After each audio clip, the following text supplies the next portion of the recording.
రెండు కూడా కార్యాలు చేసినప్పుడు వెంటనే గమనించే ప్రేమ దేవుని పిల్లారా, ఆమె తినడమే కాదు కానీ తన భర్త కూడా తినిపించడం వలన ఆ ఇద్దరు కూడా గమనించలేదు, దేవుని యొక్క మాటను తిరస్కరించి సాతాను మాటకు లోబడ్డారు.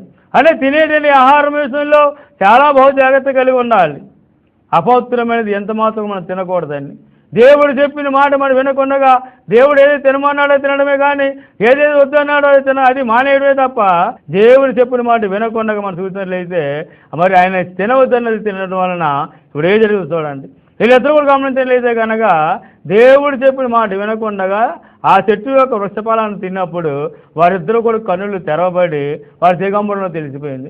వెన్న వారు ఏం చేశారంటే ఆకులను కత్తెరలా చేసుకుని వారు దిగంబరతో కప్పుకోవడం వలన అప్పుడు దేవుడు వచ్చి ఆదాం అని పిలిచినప్పుడు వారు చెట్టు తోట దాక్కున్నట్టు చూస్తున్నాం. అంటే దేవునికి భయపడి వారు దాక్కున్నట్లుగా రాయబడి ఉంది. అంటే ఇప్పుడు చూడండి, దేవుడు తిన్న ఆహారాన్ని వాళ్ళు తిన్నప్పుడు వెన్న